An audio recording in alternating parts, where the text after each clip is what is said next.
Vă puteți înscrie în registrul ERCREG al rețelei europene de referință ERCNet. Pentru detalii despre rețelele europene de referință, vizionați acest clip care explică modul în care rețelele ajută medici să diagnosticheze și să trateze pacienții cu boli rare prin împărtășirea experienței. Rețelele ajută la progresul cercetării prin crearea unor registre de pacienți. Acestea sunt necesare deoarece o problemă majoră a bolilor rare este lipsa datelor din cauza rarității acestora, informațiile fiind fragmentate, prezentate separat în diferite țări. Nici o țară nu poate colecta singură suficiente date despre bolile rare pentru a efectua cercetări cu adevărat importante. Așadar, trebuie să fim solidari la nivel european. ERCNet are un registru european centralizat denumit ERCREG, cu informații despre pacienți cu boli renale rare și afecțiuni complexe care necesită îngrijiri înalt specializate. Informațiile sunt colectate din fișe medicale și includ diagnosticele, rezultatele analizelor, îngrijirile medicale oferite și starea de sănătate a pacienților. Deci, cum funcționează? Când acceptați înscrierea în registrul ERCREG, medicul dumneavoastră sau un manager de date care lucrează cu medicul dumneavoastră creează o fișă în registru. Această fișă nu conține detalii personale precum numele și adresa. În schimb, aceasta are un cod.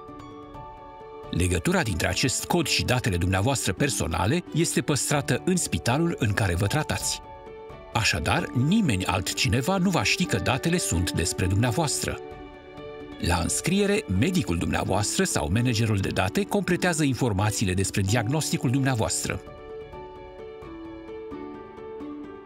După un an, aceștia adaugă informații despre tratamentul dumneavoastră. Apoi, anual, aceștia actualizează fișa dumneavoastră și adaugă informații despre rezultate. Aceste informații clinice pot fi văzute doar de persoanele care gestionează registrul ERCREG și de medicii și managerii de date de la spitalul dumneavoastră.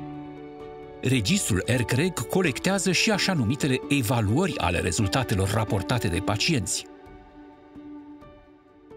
Dacă acceptați să primiți chestionare, veți primi sondaje, de exemplu, printr-o aplicație mobilă despre calitatea vieții dumneavoastră sau satisfacția față de îngrijirile medicale.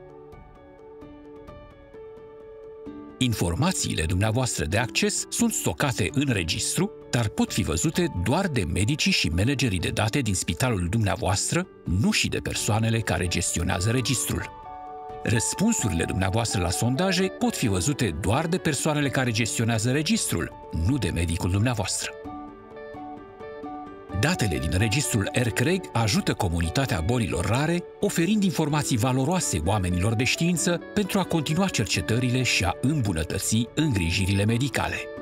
De exemplu, acest lucru se poate întâmpla prin dezvoltarea de ghiduri clinice și instrumente de decizie. Datele sunt disponibile cercetărilor numai după aprobarea de către un comitet special de experți și reprezentanți ai pacienților.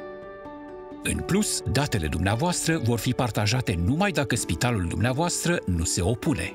Datele sunt partajate doar pe baza codului asociat fișei dumneavoastră și detaliile personale nu sunt niciodată furnizate. Dacă sunteți pacient și doriți să participați la registrul ERCREG, contactați medicul care vă tratează. De ce să vă înscrieți în registrul ERCREG? Aveți șansa să vă spuneți povestea, să participați într-o comunitate și să susțineți cercetările și îmbunătățirea tratamentelor. Ajutați rețelele europene de referință să poată împărtăși date, oferi îngrijiri și vindeca pacienți.